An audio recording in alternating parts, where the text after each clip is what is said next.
तुझंच बंद आहे. कुठे चालू आहे?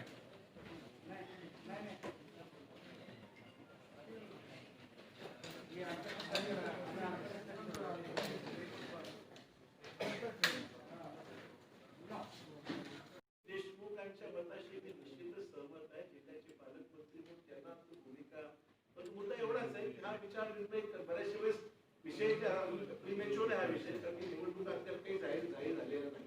त्यामुळे जे आमचे स्थानिक इथले नेते आहेत, जिल्हा काँग्रेस आहे, शहर काँग्रेस आहे, स्थानिक माजी आमदार आहेत, प्रमुख लोक आहेत, ते सर्वांना विश्वासात घेऊन त्यांचं मत काय आणि मग जे शिवसेना, राष्ट्रवादी यांच्या स्थानिक नेत्यांची चर्चा विचार विनिमय करून मग पुढचा निर्णय मी घेऊन काय करेल.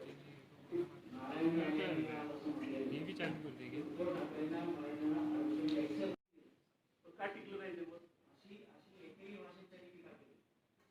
मला राणेंच्यावरती अधिक वक्तव्य करायची गरज असं मला वाटत नाही. त्याला शिवसैनिकच योग्य उत्तर देऊ शकतो की कुणा शिवसेनेची होती ना, त्यामुळे त्यांना जास्त माहिती त्यांच्याबद्दल, मला त्याच्यावर अधिक भाष्य करायची गरज वाटत. सर, मुख्यमंत्री तुमच्या मंत्रिमंडळाचे हेड आहेत, तिथं काय पक्ष येणार नाही, परंतु नारायण राणेंनी जी टीका केली काही दखल घेण्यासारखा टीका असं काही राहिलंच नाही ना. काही म्हणजे राणेंनी केलेल्या टीकेची दखल घेण्या इतकं काही विषय राहिला असं वाटत नाही. Thank you sir.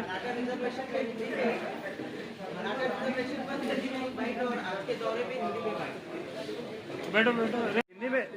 हिंदी में बता दीजिए, शॉर्ट में बता दीजिए हिंदी में. हाँ जाओ जाओ जाओ. नहीं, जरूरत नहीं, यहीं से लो, वहीं से लो. मोबाइल शॉर्ट बनेंगी ना अपन इतने. तू कहीं को ले रहा? अरे यार.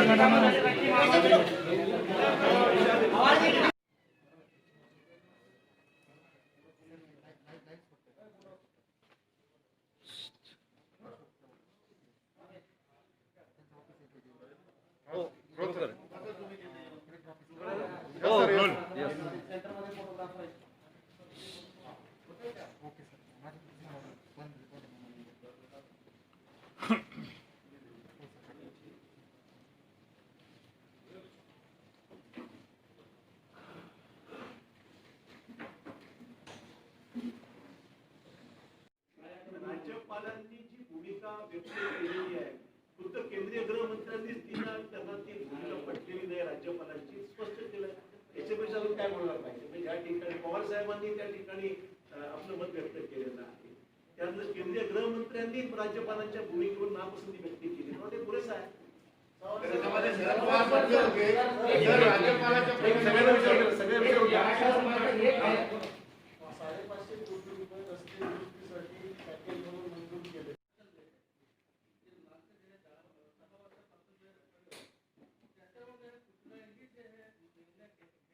सगळ्याच गोष्टी एकदम होऊन चालणार नाही ना. मुस्लिम आरक्षणाची भूमिकाच आहे. काँग्रेस पक्षाने मुस्लिम आरक्षणाच्या बाबतीत निर्णय काँग्रेस पक्षाच्या करावं, त्याला कुठे अडचण नाही. तोही प्रश्न, पण एक विषय एकदम सर्व चालणार नाही. इतरही पक्ष, ओबीसीचे विषय आहेत, मुस्लिम आरक्षणाचा विषय आहे, धनगर समाजाचे विषय आहेत, सगळ्यांचेच विषय आहेत. त्यामुळे आता सगळी प्रक्रिया मार्गी लागते. मुख्यमंत्री परवाच ओबीसीच्या बाबतीमध्ये एक बैठक घेतली मुंबईत, तिथे सुद्धा एक सब कमिटी त्यांनी भुजबळ साहेबांच्या अध्यक्षतेखाली निर्माण केलेली आहे. हे सगळे प्रश्न मार्गी लावण्याकरता सरकार प्रयत्नशील आहे.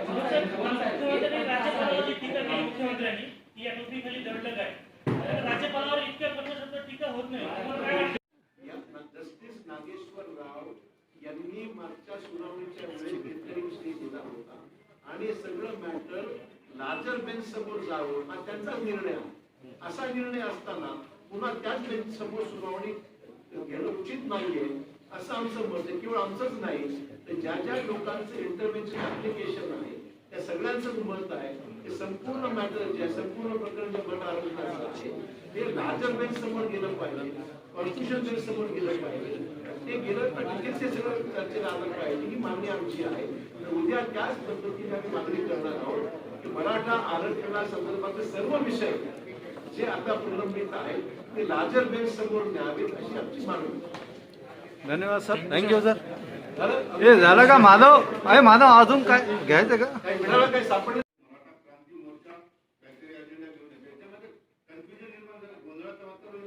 आमच्या दृष्टीने कुठले सरकार म्हणून कुठले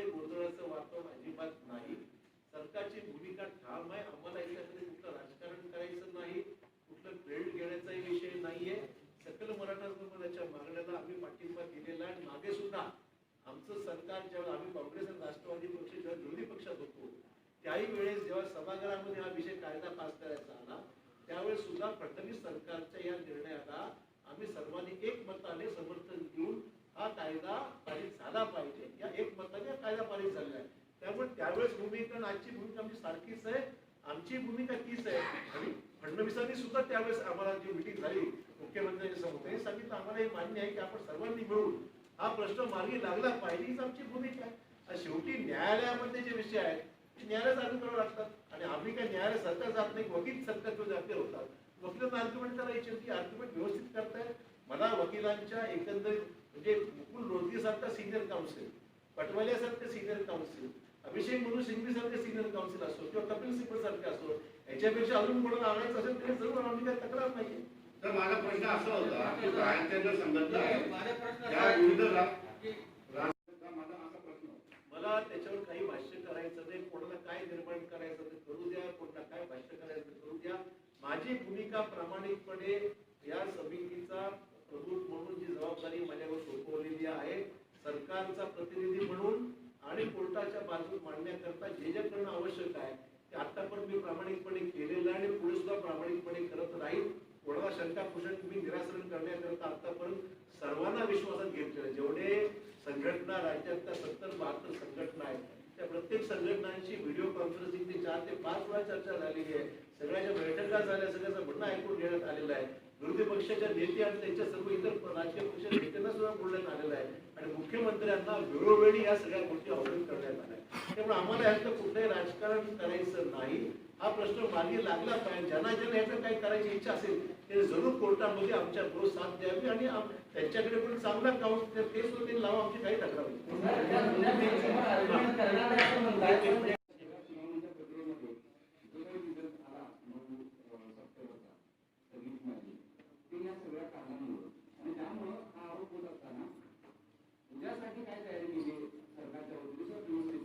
सांगितलं ना उद्याची भूमिका ती तुम्हाला सांगितली आमची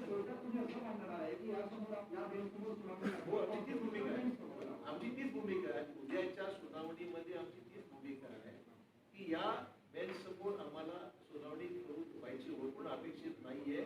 ही सुनावणी कॉन्स्टिट्यूशन बेंच समोर झाली पाहिजे अशी आमची मागणी आहे. कारण की त्यांनी निर्णय दिलाय मागच्या त्याच्यावर निर्णय दिलाय जो निर्णय मागे दिला असता त्याच बेंच समोर जाणं काय स्वारस्य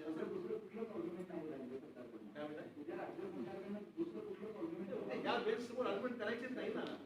या बेंच समोर आर्ग्युमेंट करायची नाही आमचीच नाही इतरही जे याचिका करते त्यांची तीच मागणी आहे. सरकारची तीच भूमिका आहे की ही सुनावणी जी आहे ती लार्जर बेंच समोर झाली पाहिजे कॉन्स्टिट्यूशन बेंच समोर झाली पाहिजे आणि त्यांच्या समोर युक्तिवाद झाला पाहिजे. ज्यांनी आपला निकाल ऑलरेडी घोषित केलेला आहे त्यांनीच म्हटलेलं आहे की this matter is being referred to a larger bench. पण लार्जर बेंच समोर लार्जर बेंच नाही आहे. उद्याची सुनावणी ही लार्जर बेंच समोरच होणार आहे ना. मला माहिती नाहीये उद्याची सुनावणी जस्टिस नागेश्वर राव यांनी मागे स्टे दिला त्यांच्या समोर लागलेली आहे आणि जी कशी लागली मला माहिती नाहीये. आमची भूमिका या बेंच समोर जाण्याची नाहीये. सर याच्यामध्ये आरक्षणामध्ये आता वेगवेगळे राज्य उठून वेगवेगळे स्टेटमेंट करतात. संभाजीराजे काय म्हणले मला माहित नाही की म्हणून असं बोलते मला वाटत नाही. पहिली गोष्ट अशी आहे की मराठा आरक्षणाच्या बाबतीत मला सांगायचं आहे की मराठा आरक्षणाचा विषय हा सध्या न्यायप्रविष्ट आहे आणि तो सुप्रीम कोर्टामध्ये सध्या प्रलंबित आहे. त्यामुळे मराठा आरक्षण काही रद्द झालेलं नाही. मराठा आरक्षणाच्या बाबतीमध्ये सध्या वादविवाद जे काही सुरू आहे चर्चा जी सुरू आहे तो कोर्टामध्ये आर्ग्युमेंट करण्याचा विषय आहे आणि कोर्टाने केलेला कायदा कुठलाही स्टेट असाईन केलेला नाही. त्यामुळे याच्यामध्ये कुठलाही अंतिम निर्णय लागलेला नाहीये. फक्त इंटरिम स्टे ज्याला म्हणतो इंटरिम स्टे हा सुप्रीम कोर्टाने त्याच्यामध्ये दिला. अशोक चव्हाणांचा रोल सुप्रीम कोर्टामध्ये आर्ग्युमेंट मी केलेली नाही. सुप्रीम कोर्टामध्ये शासनाच्या वतीने जे काही टीम मागच्या काळात होती म्हणजे भाजप सेना सरकारच्या वेळेस जे काही विधितज्ञ जे होते आपले मुकुल रोहतगी म्हणा किंवा पटवालिया होते ही तीच टीम आज केंद्रामध्ये सुप्रीम कोर्टामध्ये आर्ग्यू करत आहे. आणि याच्या व्यतिरिक्त ज्या काही आपली खासगी इंटरव्ह्यूचे अर्ज आहे ज्यांचे अर्ज ज्यांनी हस्तक्षेप याचिका दाखल केलेल्या आहेत ते जवळपास 8 ते 10 वेगवेगळ्या याचिका या सुप्रीम कोर्टामध्ये सध्या प्रलंबित आहेत. त्यांच्याही वतीने कपिल सिब्बल अपील झालेले आहेत. कुठे अभिषेक मनु सिंघवी अपील झालेले आहेत. रफिक दादा अपील झालेले आहेत. असेच जवळपास 8 ते 9 सिनियर काउन्सिल अपियर झालेले आहेत आणि ते सर्व जे काही खाजगी याचिका करते होते त्यांच्या वतीने अपियर झालेले आहेत. त्यामुळे सर्वांनीच आर्ग्युमेंट आपण केलेली आहे. शेवटी निर्णय देणं हा काही सरकारच्या हातचा विषय नाहीये. निर्णय देण्याची जी प्रक्रिया आहे ती सर्वोच्च न्यायालयाने इंटरिम त्याची संधी दिलेली आहे आणि त्याच्यामध्ये पुढची प्रक्रिया आता बाकी आहे. उद्या सुनावणी आहे लावायचा जोर लावावा. उद्या सुनावणी आहे आरक्षणावर आणि आता सरकारने काय जोर लावायचा तो लावावा असं म्हणता येतं. सरकारने जोर लावायचं असं आहे. मला हे समजत नाही जोर लावायचं म्हणजे नेमकं काय. पहिल्यांदा पहिली गोष्ट ही आहे उद्याची सुनावणी त्याच बेंच समोर होणं हे जे काही उद्या अपेक्षित आहे ते आम्हाला मान्य नाही, सरकारला मान्य नाहीये. सरकारची भूमिका ही आहे की कॉन्स्टिट्यूशन बेंच समोर हा विषय गेला पाहिजे. कारण मागच्या याच जस्टिस नागेश्वर राव आणि इतर जे दोन सरकारी त्यांचे होते यांच्या समोर सुनावणी झाली मागच्या वेळेस आणि त्यांच्याच बेंचचा हा निर्णय आहे की ही सुनावणी हिच्यामध्ये व्यापक विषय आहेत, मोठ्या प्रमाणावर इतर विषय आहेत, कायदेशीर विषय आहेत आणि त्याची व्याप्ती लक्षात घेता हे कॉन्स्टिट्यूशन बेंच म्हणजे संविधानिक जे काही बेंच आहे ते समोर गेलं पाहिजे ही भूमिका याच बेंचने दिली होती. त्यामुळे उद्याची सुनावणी त्या जुन्या बेंच समोर होणं हे अपेक्षित नाहीये आणि उद्याच्या ज्या आर्ग्युमेंट्स अपेक्षित त्या सरकारची ही भूमिका आहे या बेंच समोर आर्ग्युमेंट न होता ती आर्ग्युमेंट कॉन्स्टिट्यूशन बेंच समोर व्हावं ही आमची मागणी आहे. प्रश्न असा होता की सातत्याने आरोप होत गेला आहे की सरकार भूमिका लक्ष घालत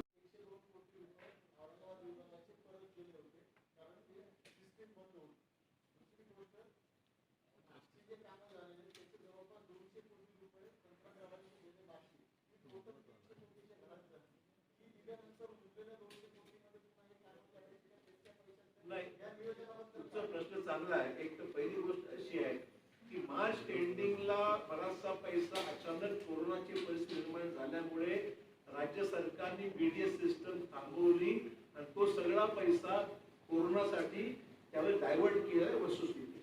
त्यामुळे केवळ सार्वजनिक बांधकामच नव्हे अनेक विभागाचे 31 मार्चच्या आसपास जेवढे पैसे देऊ केले होते ते सगळे थांबवले. कारण कोरोनाच्या बॅकग्राऊंडवर राज्यांमधले हॉस्पिटल्स अद्ययावत करणं, औषधांचा पुरवठा व्यवस्थित करणं ही एक आव्हानात्मक परिस्थिती त्यावेळेस मोठी होती, आजही आहे. तर त्यावेळेस ती अचानक उद्भवलेली परिस्थिती लक्षात घेता त्यावेळेस राज्य सरकारने तो पैसा कोरोनासाठी त्यावेळेस डायव्हर्ट केल्याचं वस्तुस्थिती आहे. त्याचबरोबर मागची बिलं देणं आम्ही नाकारत नाही ना. म्हणून हा प्रश्न असा आहे आज तातडीची गरज ते पैसे देतोच आहोत आम्ही राज्याकरता. बजेटमध्ये तरतुदीप्रमाणे जे पैसे माझ्याकडे उपलब्ध होत आहेत त्यातून जुनी बिलं काढण्याचं सुद्धा पण ते एकदम निघू शकत नाहीत. जसे पैसे येतात त्याप्रमाणे इन्स्टॉलमेंट मध्ये देण्याचा आमचा प्रयत्न ते आम्ही करत आहोत. पण हे 550 कोटी तातडीने आम्ही उपलब्ध करून देणार आहोत. ज्याच्यामुळे आता 10,000 कोटीचा उल्लेख जो केला त्याच्यामध्ये सार्वजनिक बांधकाम 2,500 कोटीचा आहे आणि मराठवाडा 550 कोटीचा आणि तरतूद आहे. त्याप्रमाणे जे आता शेवटी काही ठिकाणी रस्ते वाहून गेलेले आहेत, पुढे तुटलेली आहेत, ते तातडीने करणं आवश्यकच आहे. त्यामुळे हा पैसा वेगळ्या नक्की मिळेल त्या पद्धतीने टेंडरिंग परत सुरू केली आहे.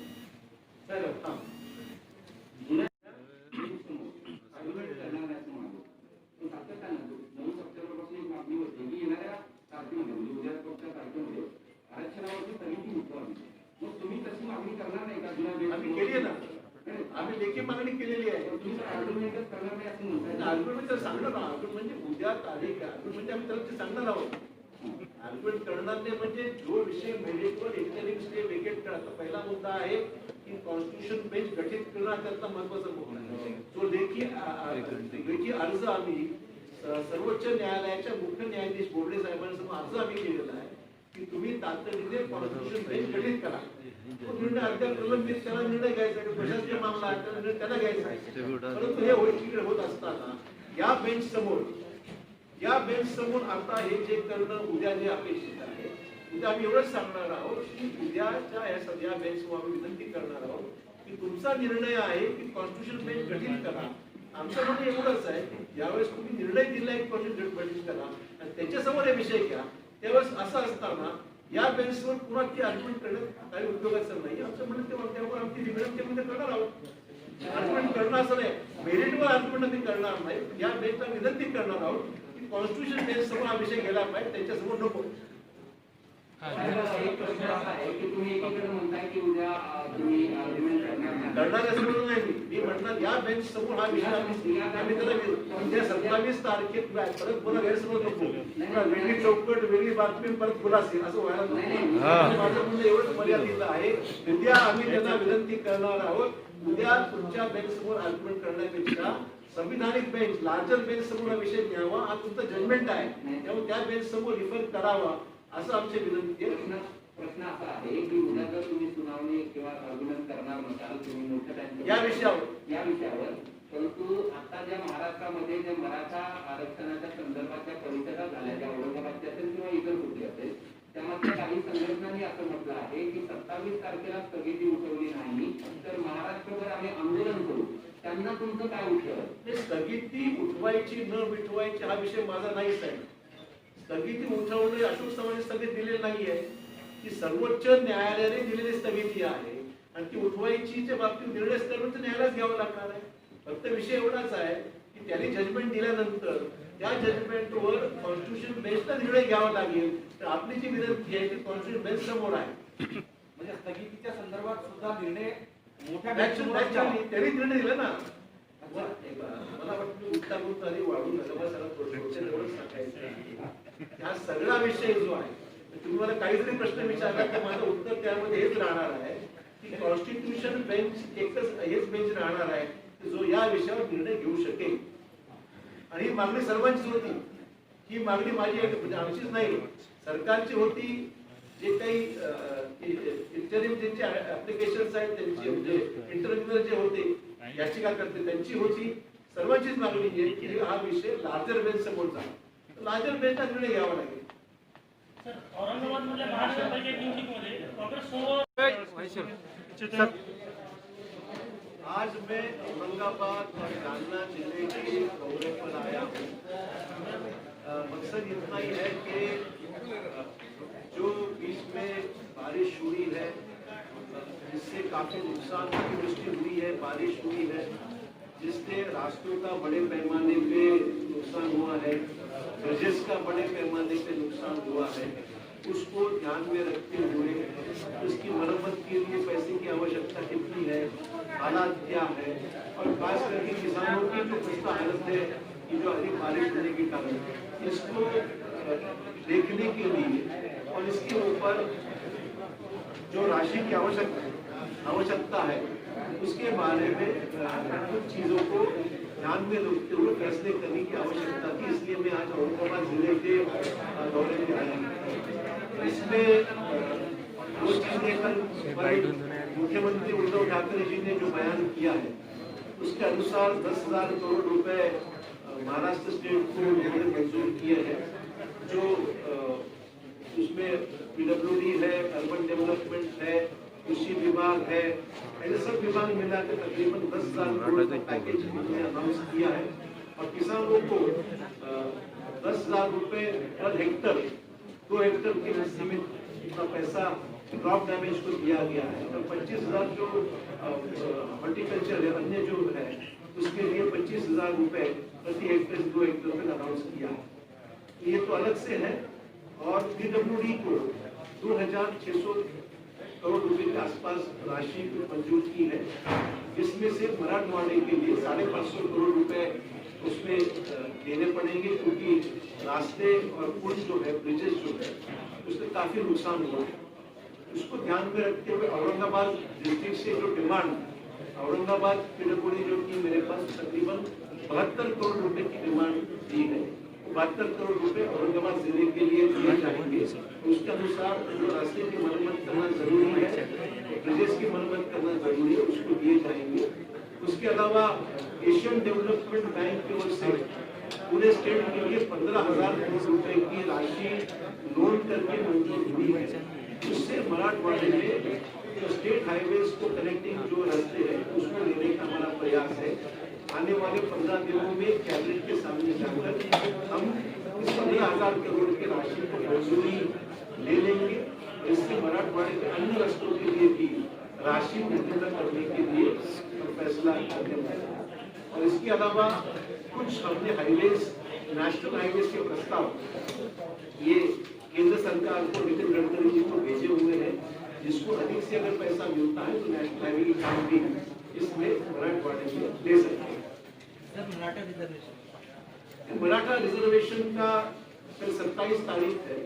कल वही पुराने बेंच के सामने हियरिंग होने जा रही है, जिन्होंने इंटरिम स्टे जो बीच में दिया है उसके बारे में कल उसी बेंच के सामने सुनवाई है। तो हमारी ये स्टेट गवर्नमेंट की भूमिका है कि जिस बेंच के सामने इंटरिम स्टे हुआ है उसके सामने नहीं जाते हुए लार्जर बेंच है जो कॉन्स्टिट्यूशन बेंच है उसके सामने सुनवाई होना जरूरी है। ये फैसला उन्होंने सुनवाया था कि कोई भी इस मामले में कोई भी फैसला लेना है तो कॉन्स्टिट्यूशन बेंच या लार्जर बेंच के सामने जाना जरूरी है। तो क्योंकि लार्जर बेंच अभी गठित नहीं हुआ है, हमने राइटिंग में एप्लीकेशन किया है चीफ जस्टिस के सामने, तो लार्जर बेंच कंक्लूड करे और ये फैसला जो भी आने वाले समय में जितनी भी आर्गुमेंट्स होंगी वो कॉन्स्टिट्यूशन बेंच के सामने हो, चाहे वो इंटरिम स्टे वेकेट करने के बारे में हो या फिर मेरिट पे जो आर्गुमेंट इसके बारे में करना उसके बारे में हो। ये दोनों चीजों का आर्गुमेंट जो है वो कॉन्स्टिट्यूशन बेंच के सामने होना चाहिए, ये हमारी बात है। मराठीमध्येच आम्हाला क्लिअर पाहिजे कारण मध्ये हे आता जिल्ह्यासाठी दुरुस्तीसाठी जो अपेक्षित खर्च आहे तो 22,66,00,000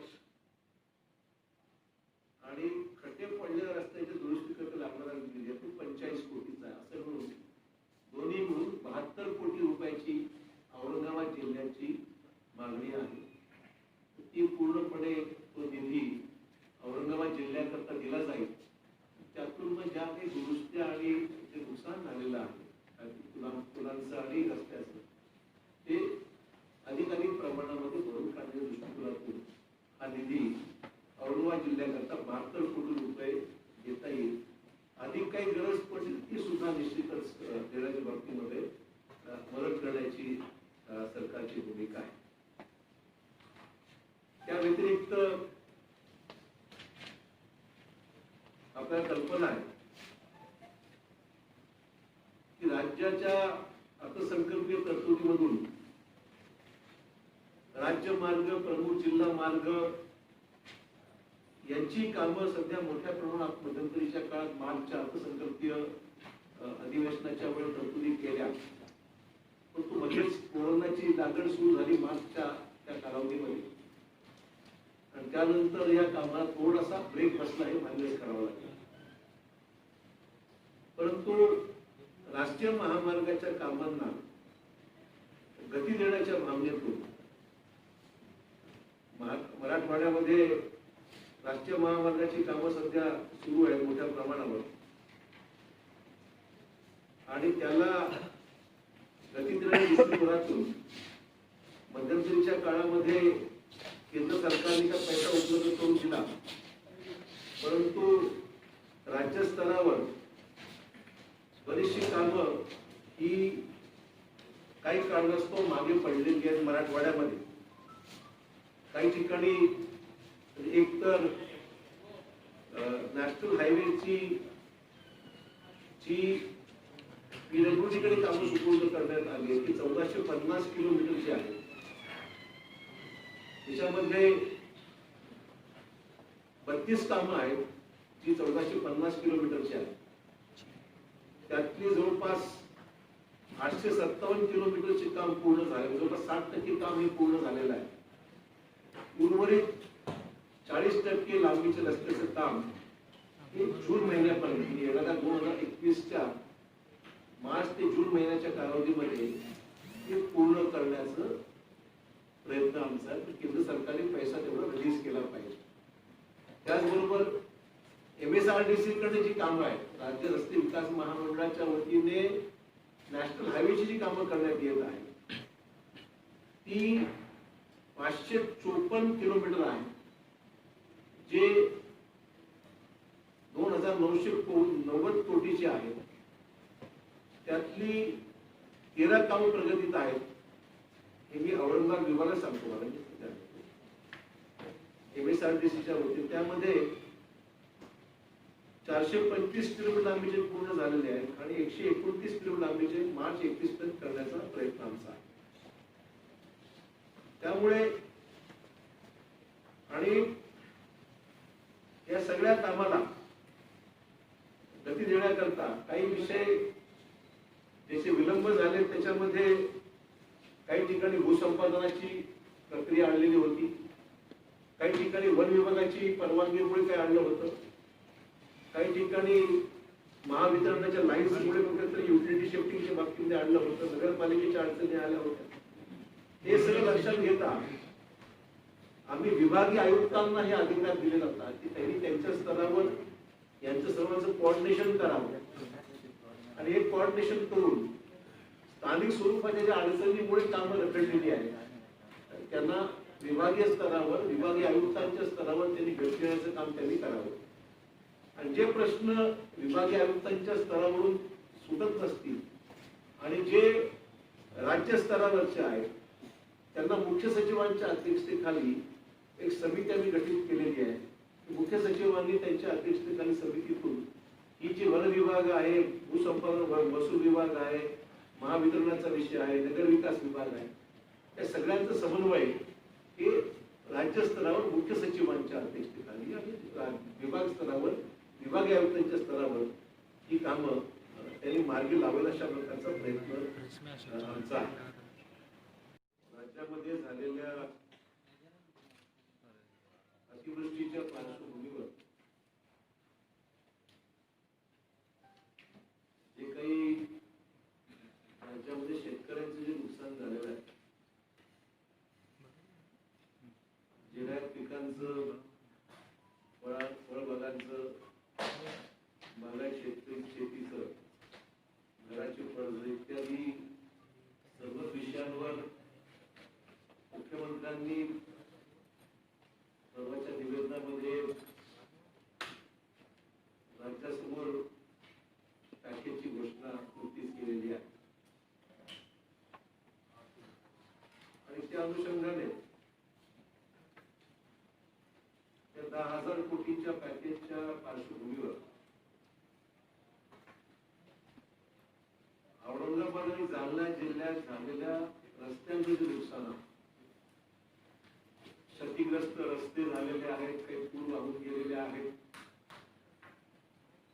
त्याची पाहणी करण्याकरता मी 2 दिवसाच्या दौऱ्यावर औरंगाबाद जाणार. आज मी दिवसभरामध्ये औरंगाबाद जिल्ह्यामध्ये बऱ्याच ठिकाणी जाऊन आलो आणि विशेषतः फुलंबरी, खुलताबाद या सगळ्या परिसरामध्ये मी रस्त्यांची पाहणी केली,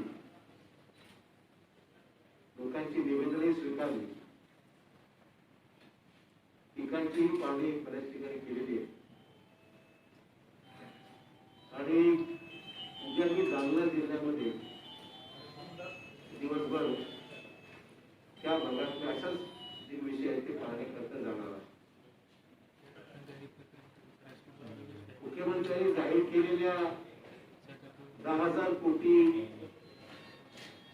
रुपयांच्या पॅकेजमध्ये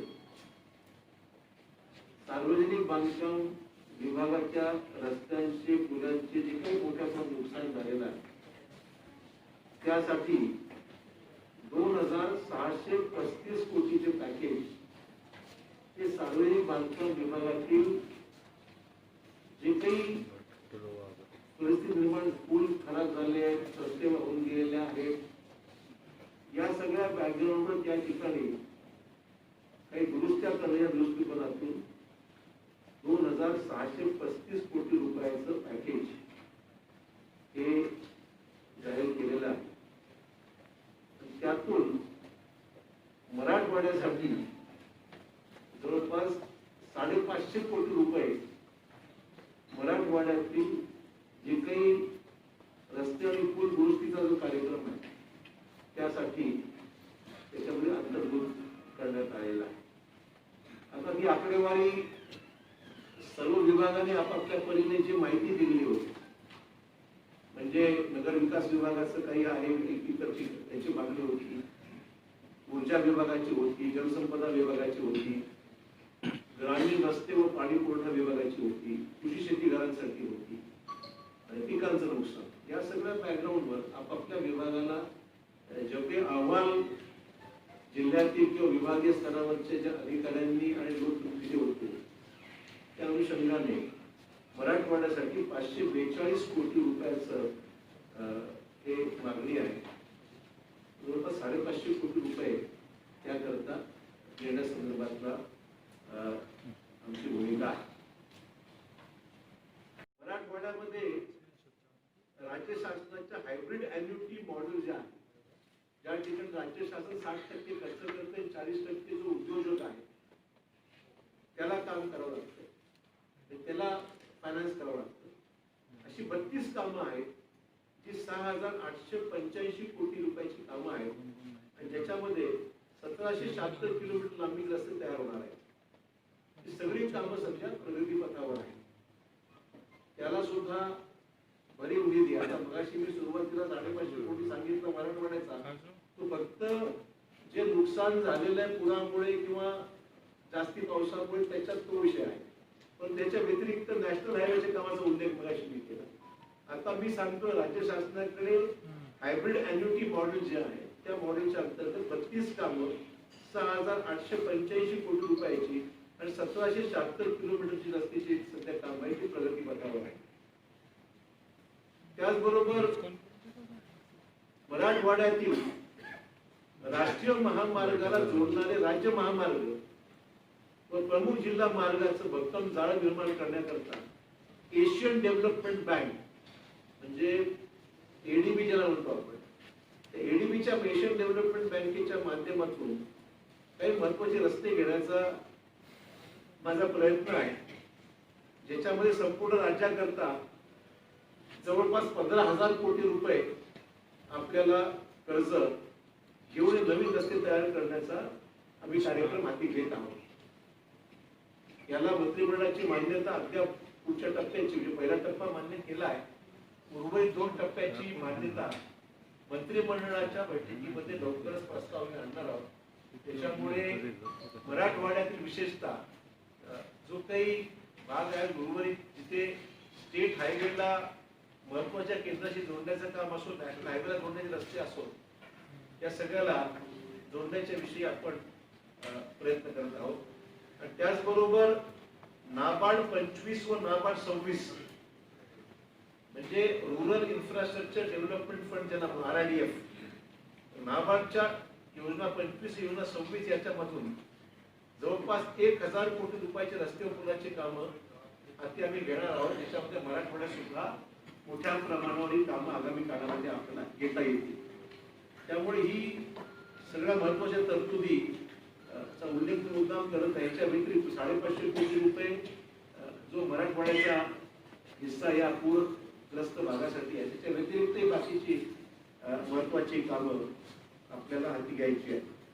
त्याचबरोबर मी केंद्राकडे सुद्धा केंद्रीय मंत्री श्री नितीन गडकरी यांच्याकडे मी काही मराठवाड्यातले महत्वाचे प्रस्ताव पाठवलेले आहेत.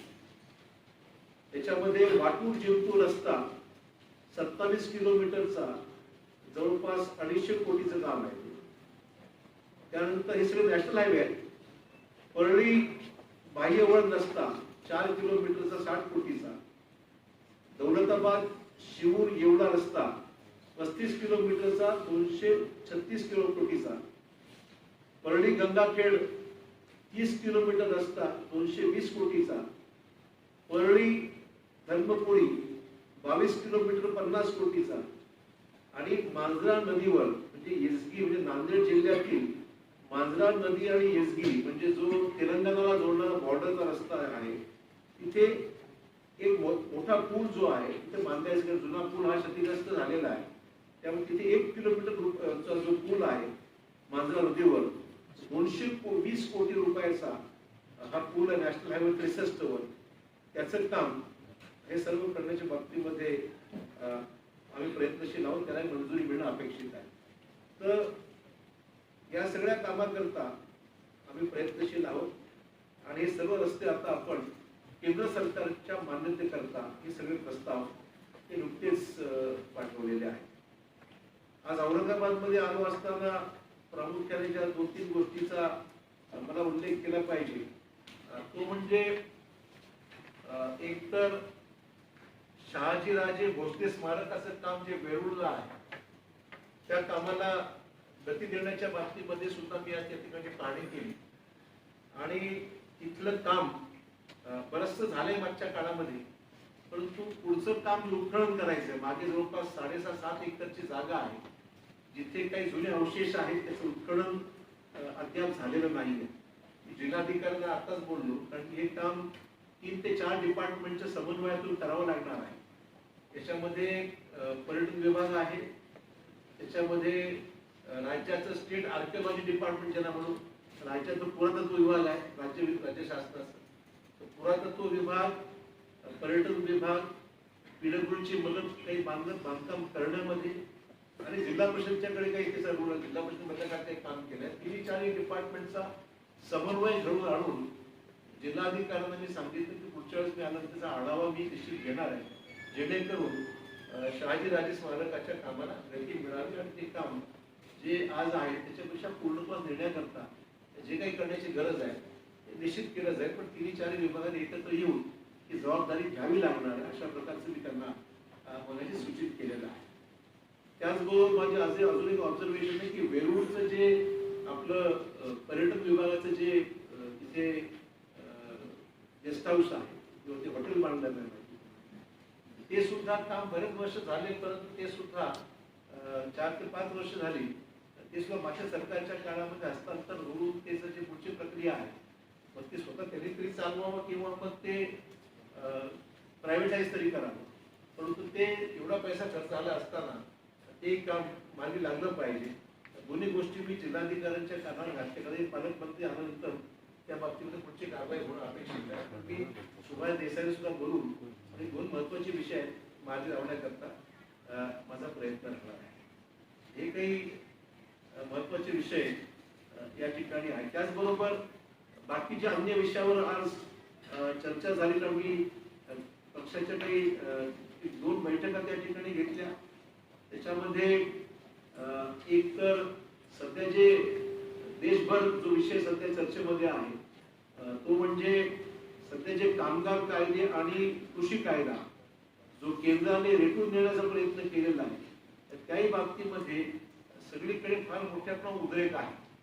एक तर या सगळ्या कायद्याच्या बाबतीमध्ये केंद्र सरकारने कोणाशी चर्चा न करता हे कायदे ज्या पद्धतीने रेटण्याचा प्रयत्न सुरू केलेला आहे त्याही बाबतीमध्ये फार मोठ्या प्रमाणावर नाराजी देशातल्या सर्वच राज्यामध्ये आहे आणि केवळ विरोधी पक्षालाच याच्या बाबतीमध्ये आवाज उठवला असं नाहीये.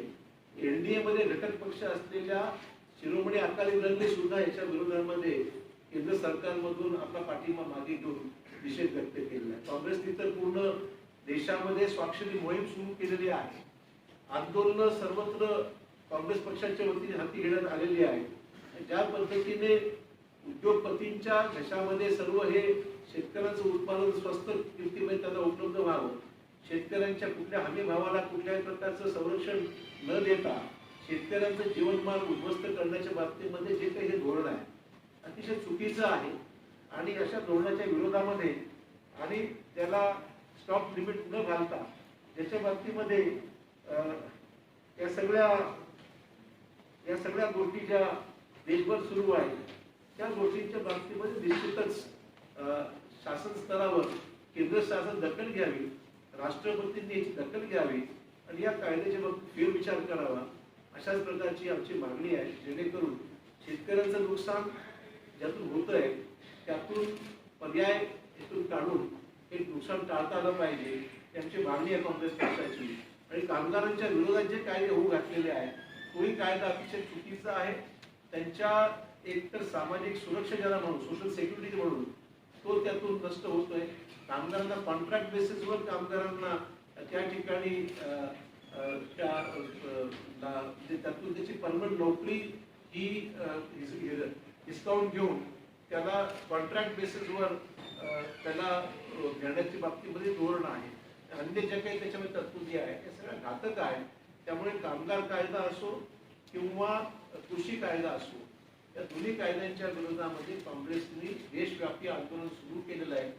त्याचाच प्रत्यय म्हणून औरंगाबाद जिल्हा काँग्रेसनी सुद्धा आणि अन्य ठिकाणी सगळीकडेच हा विषय गांभीर्याने उचललेला आहे. त्याचा आवाज आम्ही प्रतिकार निश्चित करू आणि राज्य सरकारने सुद्धा मुख्यमंत्र्यांनी अवगत केलेला आहे. या बाबतीमध्ये आमची भूमिका त्यांना स्पष्ट केली. हे सगळे महत्वाचे विषय आहेत.